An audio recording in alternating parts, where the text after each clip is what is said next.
Halo teman-teman, apa kabar kalian semua? Semoga kalian dalam keadaan yang sehat ya, tanpa kekurangan suatu apapun. Kali ini aku mau membahas suatu kisah yang terjadi di negara Prancis, tentang seorang pria yang masa kecilnya tidak dipedulikan oleh orang tuanya. Dan di saat dewasa, dia menjadi seseorang yang mencari perhatian melalui hal-hal yang tidak baik. Tanpa basa-basi lama-lama, kita langsung ke ceritanya aja ya. Sebelumnya, jangan lupa untuk subscribe dulu channel ini dan nyalakan lonceng notifikasinya supaya kalian tahu video terbaru dari aku.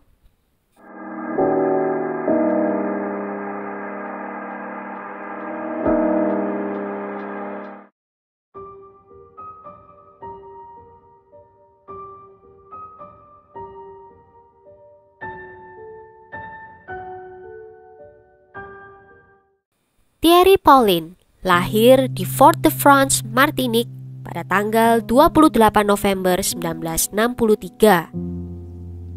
Ayahnya terbang ke Prancis tepat setelah kelahirannya dan meninggalkan ibunya yang masih remaja untuk mengurus Thierry kecil. Thierry dibesarkan oleh nenek dari pihak ayah yang memiliki sebuah restoran.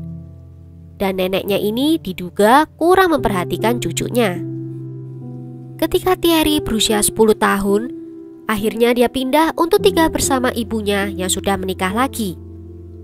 Dia mencoba berbaur dengan saudara-saudara tirinya. Pada usia 12 tahun, dia sempat mengancam gurunya di sekolah dengan senjata tajam yang dibawanya dari rumah. Dan dia pun lalu dicap sebagai pengacau oleh para guru. Gurunya juga mengirim sebuah surat untuk ibu Thierry. Tapi surat itu dia cegat dan kemudian membalas surat itu sendiri, termasuk membuat tanda tangan palsu dari ibunya. Dan akhirnya ibunya meminta ayahnya untuk membawanya saja ke Prancis. Ayahnya mau saja mengajak Thierry tinggal bersamanya untuk menghindari membayar tunjangan. Thierry sempat mendaftar masuk ke sekolah kursus untuk belajar tata rambut dan tentang listrik. Tetapi prestasinya buruk di sekolah. Dan dia lebih peduli untuk bertemu dengan teman-teman di kafe atau klub malam. Thierry akhirnya keluar dari sekolah dan menjadi penjual yang menawarkan barangnya dari pintu ke pintu. Pada usia 17 tahun, dia memutuskan untuk memasuki dinas militer lebih cepat untuk bergabung dengan pasukan penerjun payung. Di sana dia ditugaskan sebagai penata rambut di barak Perigon. Namun rekan-rekan prajuritnya meremehkan dan mengganggu dia karena ras dan identitas dari seksualnya. Pada 14 November 1982, dia merampok seorang wanita tua di toko kelontong dan mengancamnya juga dengan senjata tajam. Pemilik toko mengenali dirinya dan Thierry pun tertangkap. Pada bulan Juni 1983, dia dijatuhi hukuman 2 tahun penjara. Tetapi hukuman itu ditangguhkan sehingga memungkinkan Thierry untuk tetap bebas. Setelah bebas, Thierry menyadari kota Toulouse sudah tidak punya apa-apa lagi yang bisa ditawarkan untuk dirinya. Dia pun pergi untuk tinggal bersama ibunya lagi.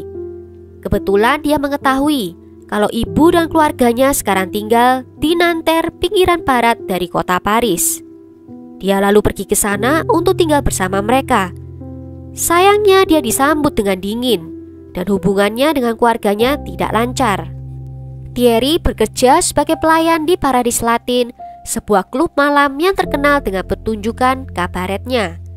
Di sana dia memulai karirnya sebagai drag queen, berpakaian seperti seorang wanita dan menyanyikan lagu-lagu dari penyanyi favoritnya.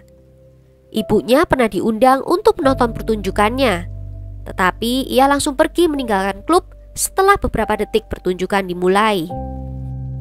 Lalu di klub Paradis Latin itu dia bertemu dengan Jean-Thierry Mathurin.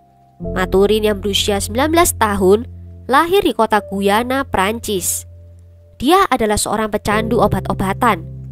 Thierry jatuh cinta kepadanya dan mereka pun menjadi sepasang kekasih.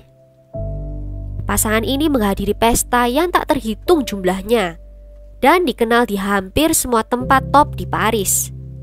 Untuk membayar gaya hidupnya mereka menggunakan kartu kredit yang tidak mampu mereka bayar. Jadi mereka mulai mencopet di sekitar kota, mencuri buku cek, kartu kredit, dan obat resep untuk dijual kembali. Dan hal ini pun mulai cepat meningkat menjadi lebih dari sekedar mencuri saja. Pada tanggal 5 Oktober 1984, dua wanita tua diserang di Paris. Salah satu korban, Germaine Petitot, usianya 91 tahun, berhasil selamat, tapi menderita trauma sehingga tidak bisa menjelaskan secara rinci tentang orang yang menyerangnya. Pelakunya mengambil uang 300 franc atau sekitar 5 juta rupiah dari wanita tua itu. Di bulan Oktober hingga November 1984, 8 wanita tua lainnya ditemukan tidak bernyawa. Semuanya meninggal dalam keadaan yang mengerikan. Dalam semua kasus, tampak motifnya adalah hanya mengambil harta si korban. Dan dari beberapa laporan menyatakan bahwa Thierry memilih korbannya yang tampak tidak menyenangkan atau tidak ramah saat terlibat dalam percakapan. Pada saat yang sama, Thierry dan Mathurin menjalani gaya hidup yang mewah, menghabiskan malam-malam mereka dengan pergi ke klub, minum champagne, dan memakai obat-obatan terlarang. Pada akhir November, mereka memutuskan untuk pergi ke kota Toulouse untuk tinggal selama beberapa bulan di rumah ayah Thierry. Tetapi ayah Thierry tidak dapat menerima kekasih dari putranya, dan terjadilah perseteruan yang sengit. Hubungan antara Thierry dan Mathurin pun harus berakhir. Mathurin memutuskan untuk kembali ke Paris, sementara Thierry mencoba untuk membuka usahanya sendiri, tapi rencana itu hanyalah tinggal rencana saja. Dari 20 Desember 1985 hingga 14 Juni 1986, diketemukan lagi 8 wanita tua yang sudah tidak bernyawa. Polisi kebingungan untuk mengidentifikasi pelaku, meskipun para penyelidik mempunyai beberapa petunjuk. Polisi bisa melihat melalui sidik jari yang tertinggal terlihat sama dengan kejadian di tahun 84 yang lalu. Namun kali ini si pelaku tampaknya lebih suka metode yang lebih cepat dalam eksekusinya. Antara bulan Februari dan Juni 1986, Thierry menghentikan aksi kejahatannya karena dia telah menemukan pekerjaan di sebuah agensi media sebagai pencari bakat.